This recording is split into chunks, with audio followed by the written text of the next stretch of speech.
Isang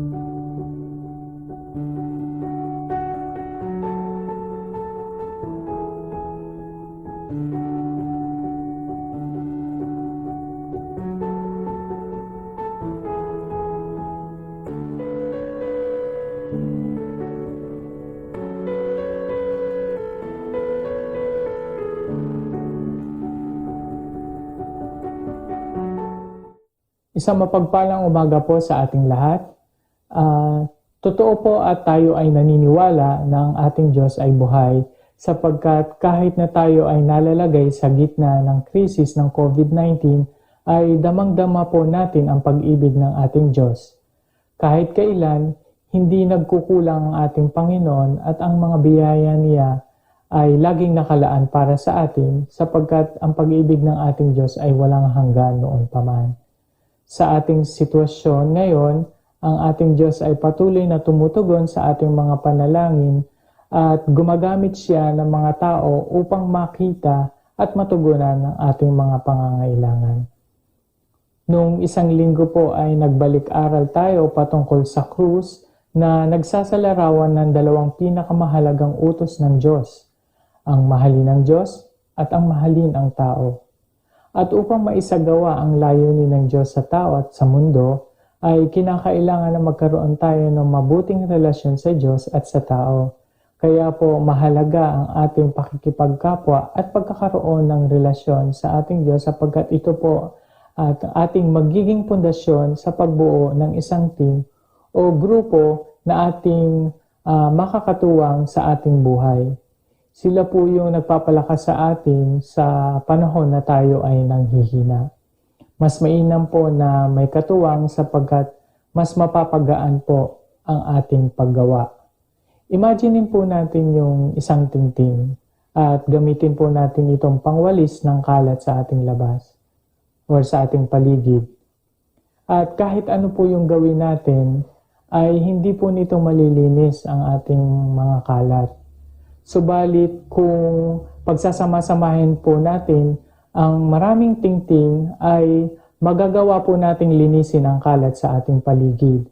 Kaya po napakahalaga na tayo ay may magandang relasyon sa ating kapwa upang magkaroon tayo ng magiging katuwang anuman po ang maging hamon sa ating buhay. Sapagkat ang pinakamabuti at pinakamainam ay hindi natin magagawa kung tayo ay nag-iisa. Buksan po natin ang ating Biblia sa mga awit 48. Dakila si Yahweh, dapat papurihan, sa lungsod ng Diyos, bundok niyang banal. Ang bundok ng Sion, tahanan ng Diyos, ay dakong mataas na nakalulugod. Bundok sa hilaga, nagalak ang dulot, sa lahat ng bansa, nitong sansinukob.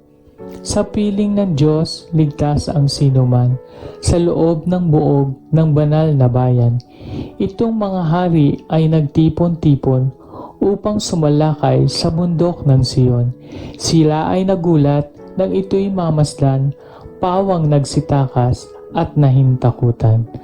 Ang nakakatulad ng pangamba nila ay pagluluwal ng butihing ina, tulad ng malaking barkong naglalayag. Sa hanging silangan, dagling mawawasak. Sa banal na lungsod ay aming namasid, ang kanyang ginawa na aming narinig. Ang Diyos na si Yahweh makapangyarihan, siyang mag-iingat sa lungsod na banal, iingatan niya magpakailanman.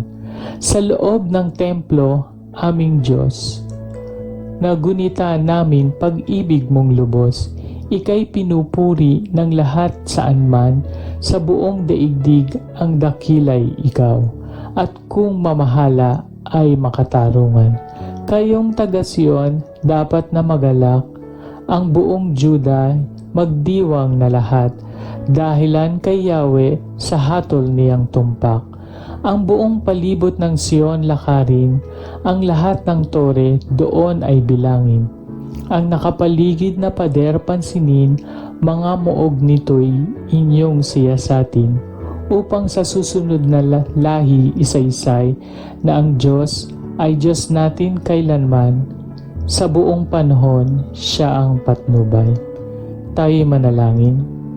Ama naming Diyos, kami po ay nagpapasalamat sa pribilehiyong ito na kami ay muling nagkasama-sama sa pagpupuri sa iyong pangalan. Nagpapasalamat po kami kung paano po ninyo tinugon ang aming mga panalangin sa araw-araw. Salamat po sa mga pagpapala na laging nakalaan para sa amin. Salamat sa paggamit sa amin bilang channel of blessings sa aming kapwa na patuloy na umaasa sa iyong mga pangako. Panginoon, tulungan po ninyo kami na talikdan ng aming mga kasalanan. Humihingi po kami ng kapatawaran sa aming mga pagkakasala. Kami po ay naninikluhod sa inyong harapan na kami ay iyong patnubayan at nilisin ninyo po kami sa anumang masamang kaisipan. Bigyan mo po kami ng sapat na lakas at katalinuhan at ilagay mo po sa aming diwa at puso ang pagmamahal sa aming kapwa. Samahan po ninyo kami sa aming pagsamba at nawa kami ay makaabot at makapasok sa iyong banal na presensya. Ito po ang aming dalangin sa pangalan ng inyong bugtong na anak na si Jesus. Amen. Tayo po ay sumabay sa pag-awit at pagpupuri sa ating Diyos na buhay.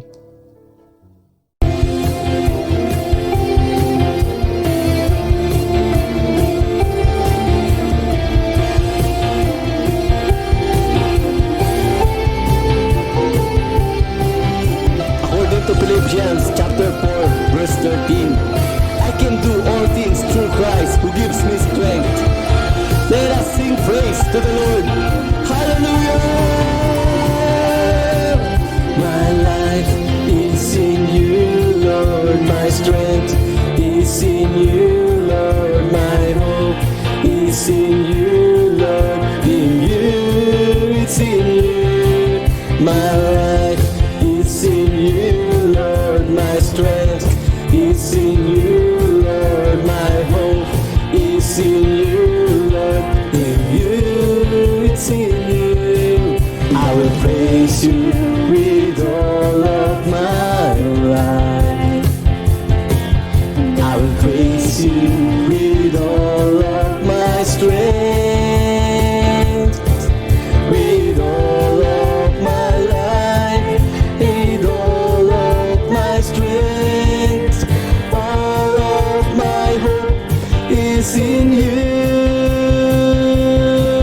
My life is in you, Lord. My strength is in you, Lord. My hope is in you, Lord. In you, it's in you. My life is in you, Lord. My strength is in you, Lord. My hope is in you, Lord. In you, it's in you. I will praise you with all of my life. I will praise you with all of my strength. With all of my life and all of my strength, all of my hope is in you. I will praise you with all of my life. I will praise you with all of my strength. With all of my life and all of my strength, all of my hope is in you. My life is in you, Lord. My strength is in you, Lord. My hope is in you, Lord. In you, it's in you. My life is in you, Lord. My strength is in you, Lord. My hope is in you, Lord. In you, it's in you. In you, it's in you.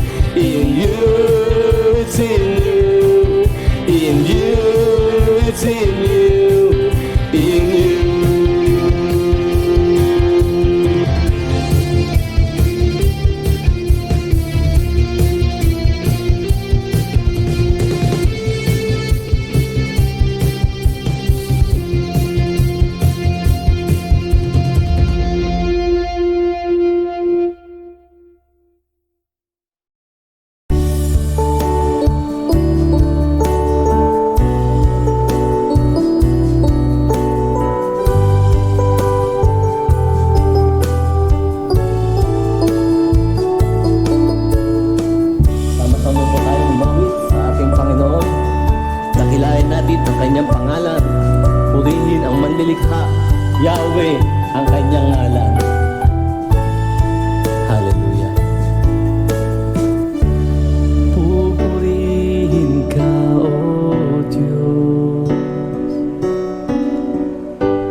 pagsamba,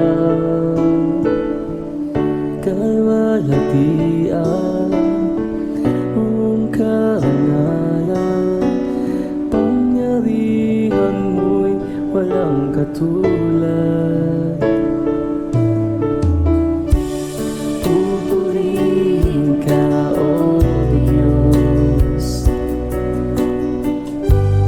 ang aming alay ay pagsamba, kalwalhatian, buong karangalan, kapangyarihan mo'y walang katulad. Ikaw ang tunay na Diyos, ika'y walang katulad, ika'y nag-iisa, ikaw lamang, wala nang iba.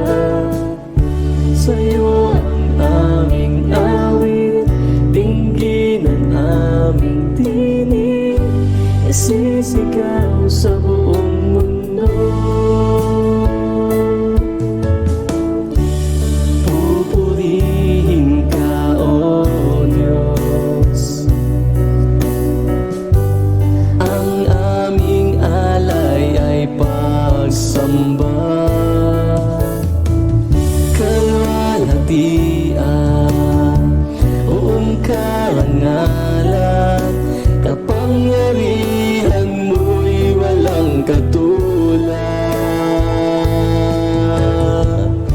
Ikaw ang tunay na Diyos, ika'y walang katulad, ika'y nag-iisa, ikaw lamang, wala nang iba.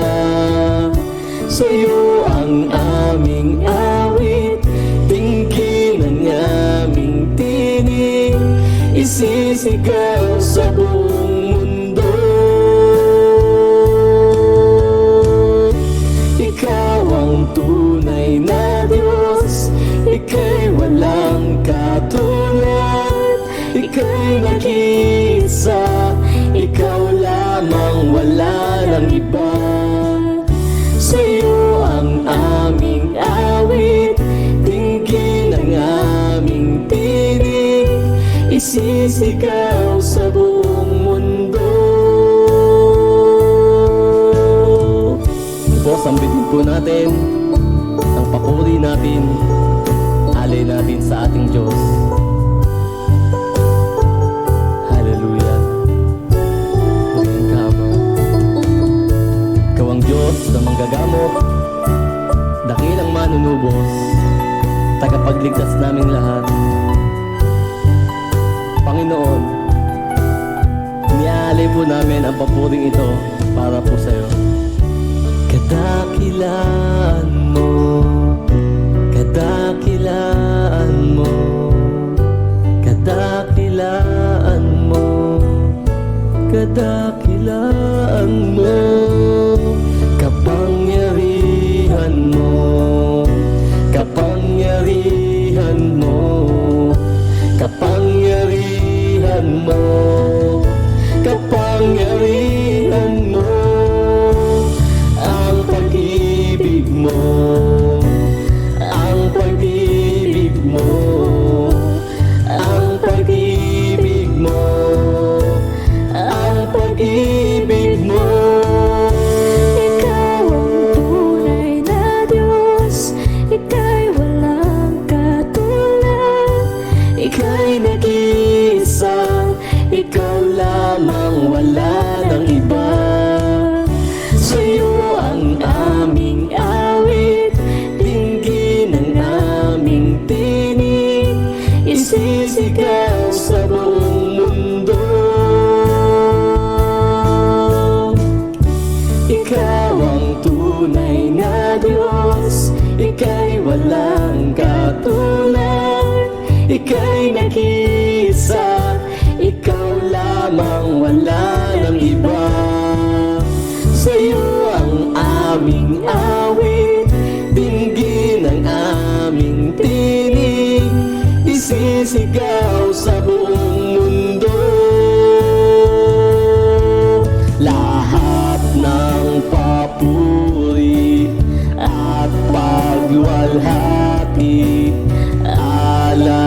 sa'yo, O Diyos.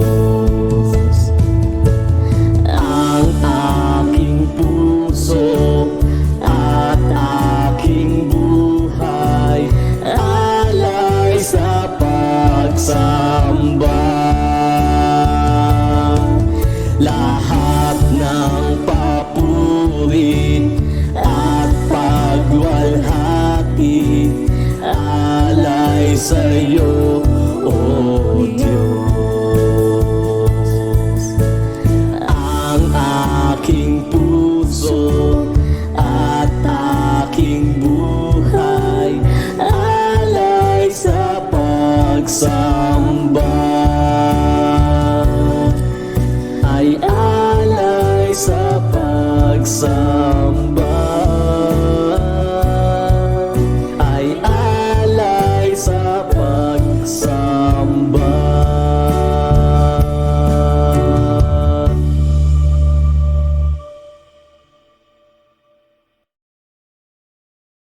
Sa ating pong pagpapatuloy ay dadako po tayo sa mensahe ng Diyos. Noong isang linggo po ay narinig natin siya na nagbigay ng patotoo kung paano ang ating Panginoon ay nangusap sa Kanya at kung ano yung kakaibang naramdaman niya matapos siyang tumugon sa panawagan ng ating Panginoon. At sa punto pong ito ay nais ko pong hiramin ang ating mga tainga at ating mga puso sa pakikinig sa mensahe ng ating Diyos na dadalhin sa atin ng babaeng lingkod ng Panginoon, si Ate Josie Moldes. Isang maganda at mapagpalang umaga po sa ating lahat. Halos isang buwan ng mahigit na nangyari itong COVID-19. At na mangyari po ito, ang lahat po sa atin ay talagang malungkot, nangamba, may takot, at talagang marami pa po ang nagpanik. At parang wala talaga tayong makikitang magandang epekto ito sa ating buhay, sa ating pamilya, lalong-lalo na sa ating mga kabuhayan. Pero habang tumatagal po yung panahon, nasasanay na tayo sa ganitong sitwasyon, uti-uti, may nakikita naman po pala tayong maganda rin itong epekto sa ating buhay at sa ating mga pamilya. Nalulungkot nga lang po ako doon sa mga kababayan natin na namatay, na talagang hindi na sila nadamayan ng kanilang mga mahal sa buhay kasi nga po kailangan agad silang ilibing. At sa mga ating mga frontliners na hanggang ngayon ay naroon at talagang hindi po sila sumusuko sa paglaban dito sa COVID-19 na to. Kaya nga po nakakalungkot dahil sila pa po talaga yung naapektuhan nito. Pero huwag po natin talaga silang kakalimutan na laging panalangin. Kasi kailangan po nila yung ating mga dasal sa araw-araw. Ang isa pa pong nakakalungkot ay itong ating pong gobyerno na hanggang ngayon ay talagang hindi pa rin po magkaintindihan. Pero naniniwala po ako sa kabila ng lahat ng ito ay may maganda pa rin ibinigay sa ating epekto ang ating Panginoon. May maganda rin pa rin siyang plano para sa mga pangyayaring ito. So, bago po tayo magsimula, tayo po muna ay manalangin. Hallelujah. Ang maraming Diyos na makapangyarihan sa lahat. Kami po, Panginoon, ay nagpapasalamat, nagpupuri sa umagang ito dahil muli kami ay makakarinig ng iyong mga salita. Salamat, Panginoon, dahil hindi naging hadlang ang sitwasyong ito para ang iyong mga salita ay maipahayag, Panginoon.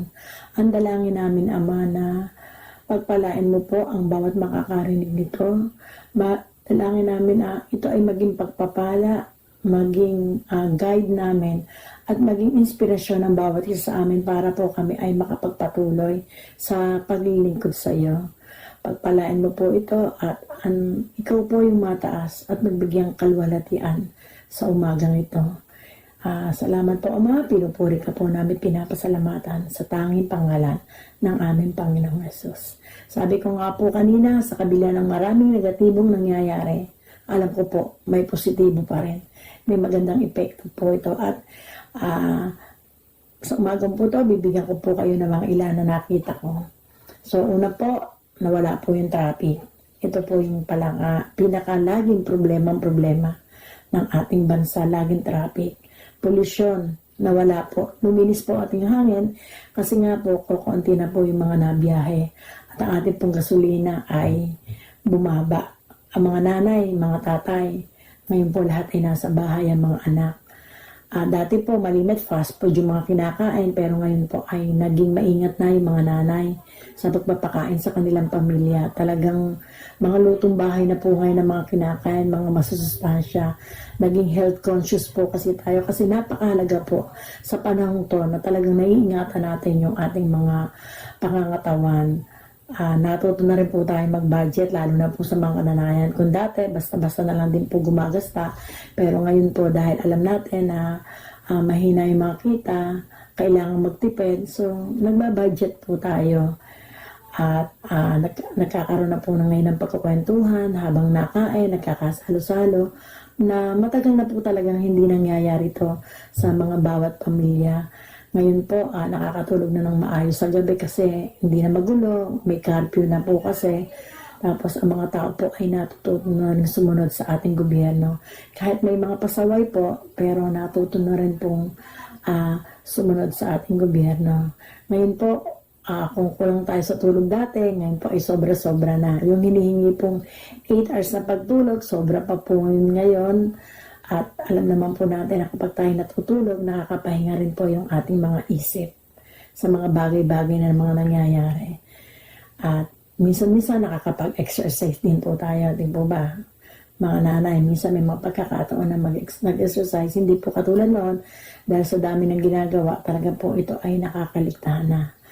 At ang napakaganda po kung nangyari, ang lahat po ng tao halos ay lumalapit sa ating Panginoon, nagpapakumbaba kasi naniniwala po tayo talaga na ang susi upang matapos ang lahat ng ito ay nasa ating Panginoon lamang. Kasi siya po talaga yung may control ng lahat ng bagay. Kaya po lahat tayo ay lumalapit at nagpapakumbaba sa Kanya sa araw-araw. So ito po ay ilan lang sa mga nakita ko. Alam ko pa po na meron pa pong mga nangyari sa buhay nyo na masasabi rin po natin na kung hindi nangyari ito, hindi ko mararanasan din to yung magagandang bagay na ito. So mga kapatid, bakit ko po to sinasabi?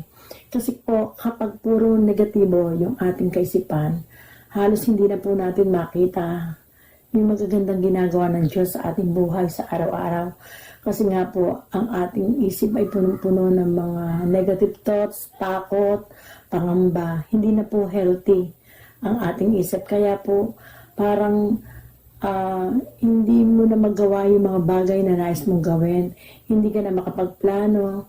Pero sa ngayon po, ang kailangan natin ay isang positibong pag-iisip. Hindi po mga negative. Hindi po nais ng Diyos na tayo ay lagi maging negative ang ating naisip, kundi nais niya na tayo ay maging positive kahit po sa mga nangyayaring to. Napakaganda po ng message ng ating pastor last na sabi po niya, walang nakakaalam ng bukas. Ang tanging alam natin at kung sino ang may hawak ng bukas. At doon tayo magtiwala na hindi niya tayo pababayaan, hindi niya tayo iiwanan. So napakaganda po, diba? Na tayo ay hawak ng may-ari ng bukas. Pero nais po ng Diyos na ang bawat bukas na ibinibigay sa atin ay patuloy tayong mangarap at magplano. Gusto po niya maging tayong productive, na huwag po tayong mabuhay sa takot. Na bawat bukas na ibinibigay sa atin, nais na tayo maging kagamit-gamit. Nais po ng Diyos na huwag na rin tayong tumigil sa pagpaplano. Kailangan po rin natin magplano. Dahil po tayo, nais na ay kasama sa kanyang ministeryo. Kasama po tayo sa kanyang team. Yung Team Jesus po.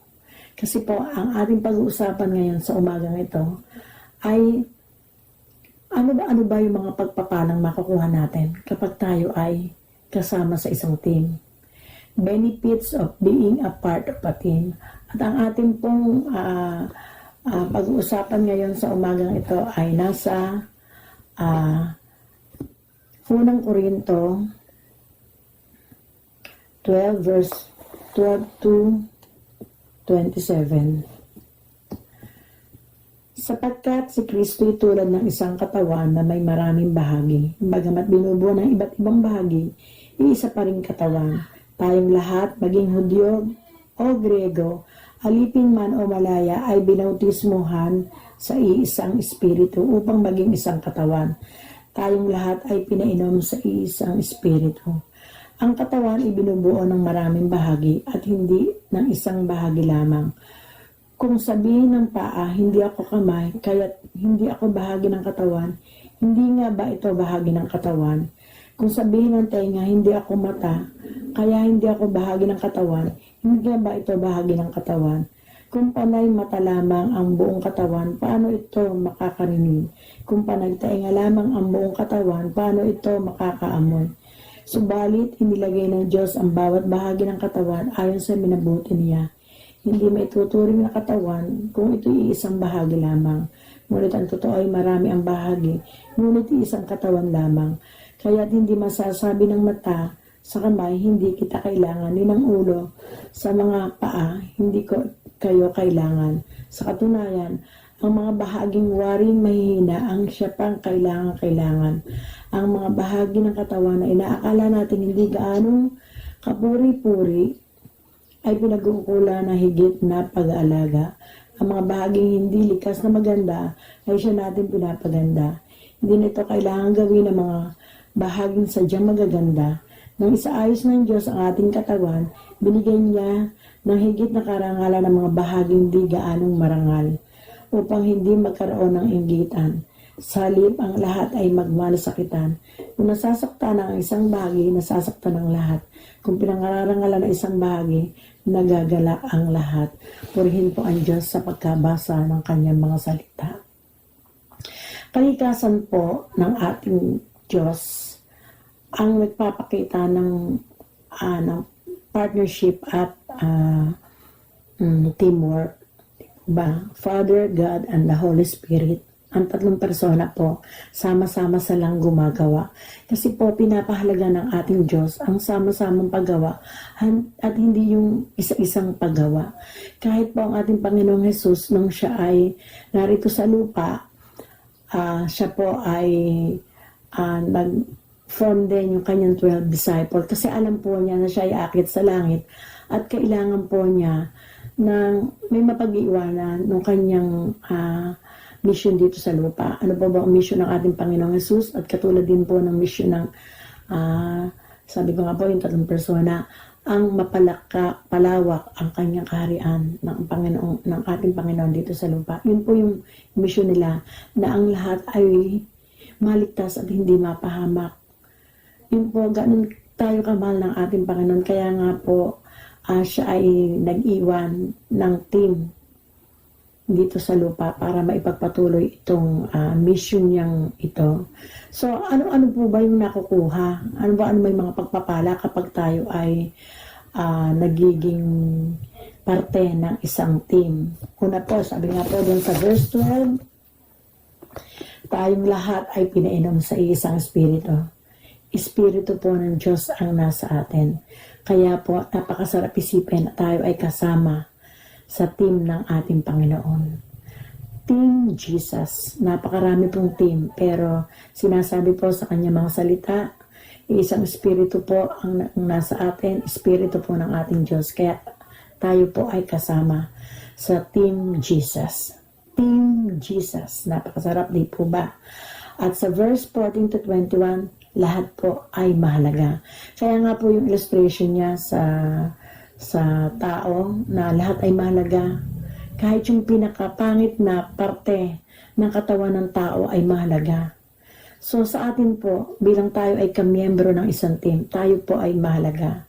Magtiwala lang po tayo na tayo ay kagamit-gamit sa ating Panginoon. Kung hindi man po tayo mahalaga dito sa mundo, sa ating pong Panginoon, tayo mahalaga. Gusto niya po tayong magamit para sa kanyang mission dito sa lupa. At sa verse 23 to 25 po, sinasabi doon dito na, totoo nga po, tayo ay kulang. Marami po tayong kapintasan. Pero, ang Diyos po ang magpupuno sa atin. Hindi po tayo perfect, pero Gagawin po tayo ng perfect ng Panginoon para po ito ay magamit sa kanyang kalwalatian. Di po ba napakasarap isipin? Ang sarap na ako ay kasama sa team ng ating Panginoon. Nais niya na yun yung ating pananaw sa mga panahong to, na maging positibo tayo, na huwag tayong masyadong nakatuon sa mga nangyayari, na magplano pa rin tayo, na pagkatapos nitong COVID-19, marami pa rin ipapagawa sa akin si Lord. Yun po sana yung nasa isip natin. Sa mga bawat bukas na ibibigay sa akin ni Lord, gusto ko maging kagamit-gamit ako sa ating Panginoon.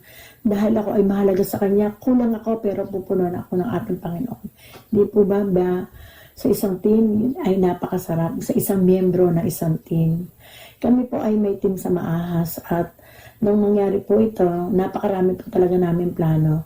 Pero hindi lang po namin masyado napag-usapan to dahil nga po ang aming mga kaisipan ay punong-puno ng mga negatibong mga nangyayari sa mundo. Pero salamat po sa Panginoon dahil uti-uti nga po nakikita namin yung positibo pa rin nangyayari, na huwag kaming tumigil sa pangangarap, huwag kaming tumigil sa pagpaplano dahil nais ng Diyos na kahit nandito sa ganitong sitwasyon, na doon pa rin yung focus natin, yung gagawin natin pagpapagamit sa Panginoon. Dahil tayo nga po ay parte ng kanyang team. Tayo po ay Team Jesus. Team Jesus. Team Jesus. Napakasarap, di po ba? Na napakaraming team dito sa mundo. Napakarami. Pero tayo po ay tinawag ng Panginoon para isama sa kanyang team. At bilang pag-conclusion po, nais po ng Diyos na huwag tayong lumayo sa ipinag-uutos niya sa Kanya, sa atin. Huwag po tayong lumayo. Nais po niya na lagi tayong nakapokus sa naisin niya sa atin. Para po ang ating mga isip ay laging maganda, laging masarap mag-isip. Matakluban yung mga negative na mga nangyayari. Ano po ba ang pinapagawa ng ating Diyos? Kahit ngayon po nandito sa COVID-19 tayo, kahit po tayo ay napapalibutan ng maraming problema, ito pa rin po yung nais ng Diyos na ilagay sa ating mga kaisipan. Ang papurihan ng Diyos sa pamamagitan ng paghasik ng mabuting balita, ng paghahari ng Diyos sa lahat ng tao at dako, pangangalaga sa mga binago ni Kristo, at paghahanda sa mga mananampalataya upang sila man ay makapaghasik din ng mabuting balita ng paghahari ng Diyos sa lahat ng tao at dako. Dapat po hindi po tayo napapalayo doon. Huwag po tayong lumayo sa focus ng ating buhay. Kasi po, kapag talaga titingnan natin ang nangyayari sa mundo, talagang manghihina po tayo, puro takot po. Pero lagi po itong itlagay natin sa ating mga isip na mapapurihan siya sa pamamagitan ng paghasik na mabuting balita ng paghahari ng Diyos. So napakasarap po na sa araw-araw yun po yung ating isip.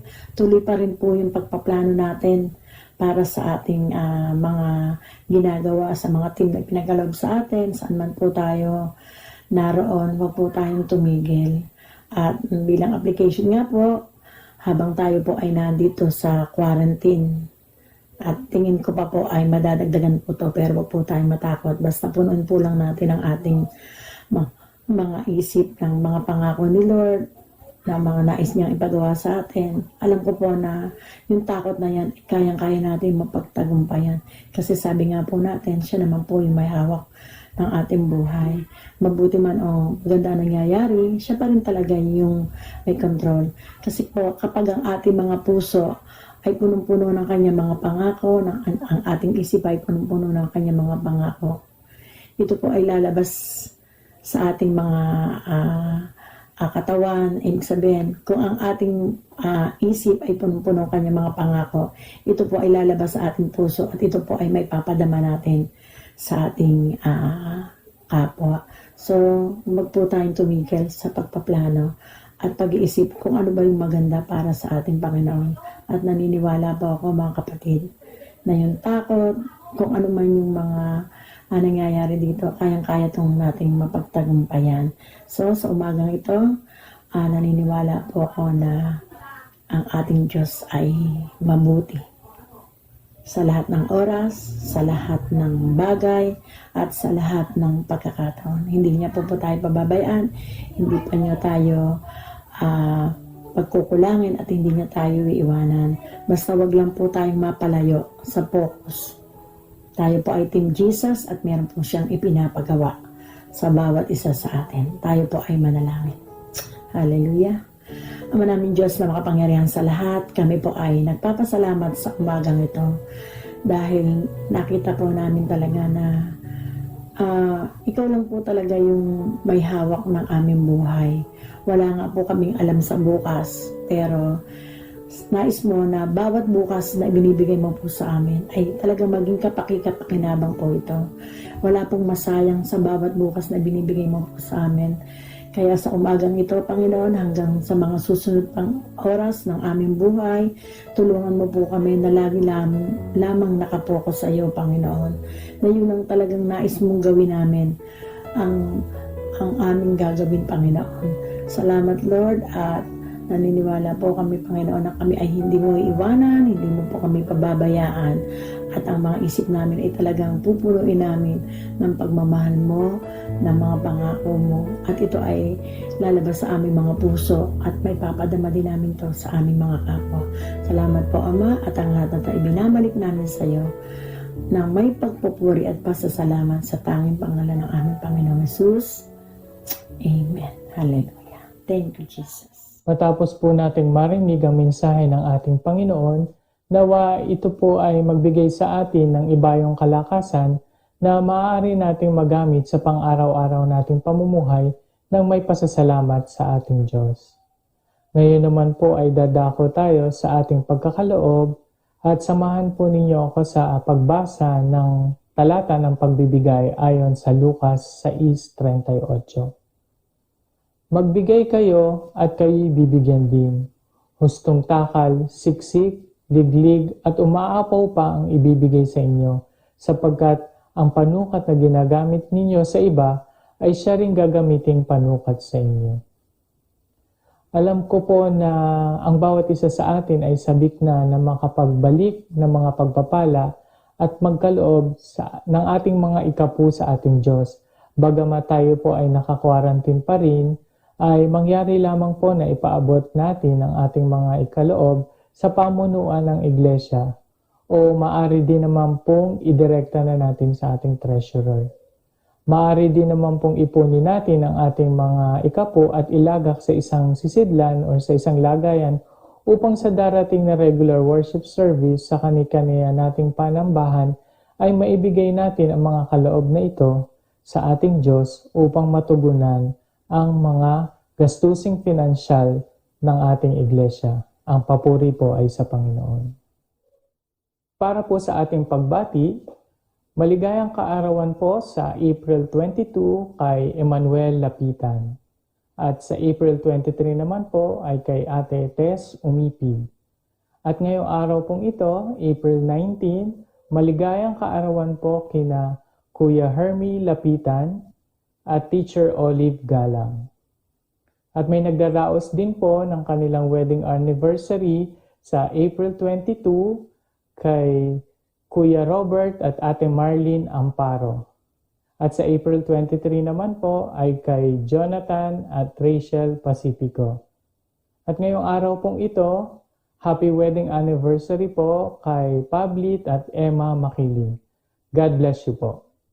At sa atin pong pagbabalita, ang ating pong prayer meeting ay patuloy na ginaganap tuwing Wednesday sa ika-7 ng gabi. Sabay-sabay po tayong manalangin sa ating tahanan kasama ang ating pamilya. At patuloy po nating ipanalangin ang ating pamahalaan at ang ating mga scientists at researchers na makatuklas na po ng gamot para sa COVID-19. At patuloy pa rin po nating ipanalangin ang ating mga frontliners para sa kanilang kalakasan, kaligtasan at sa kanila pong kalusugan. Inaanyayahan din po ang lahat na nagnanais na magbalik ng pasasalamat at papuri sa ating Panginoon sa pamamagitan ng testimony or ng patotoo ay mangyari lamang po na makipag-ugnayan po tayo sa ating cell group leader na siya naman po makikipag-ugnayan sa ating pastor. Marami pong salamat. At bilang pong pagtatapos sa ating pagsamba sa araw na ito, tayo po ay manalangin. Panginoon, salamat po sa iyong mensahe sa araw na ito. Salamat po sa mga aral na tumimo sa aming puso at tulungan mo po kami na ang mga aral na ito ay aming maisabuhay at maibahagi sa lahat ng tao at dako. Dalangin ng aming puso na ibuhos mo po sa amin ang iyong masaganang pagpapala upang kami rin naman po ay maging pagpapala sa aming kapwa. Balutin mo po kami, Panginoon, ng iyong banal na dugo at ingatan mo po kami at iligtas sa anumang uri ng kapahamakan. Salamat po sa buhay na iyong ipinagkaloob sa amin. Sa iyo ang pinakamataas na papuri at pagsamba sa pangalan ng Ama, ng Anak, at ng Espiritu Santo. Amen.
Panginoon.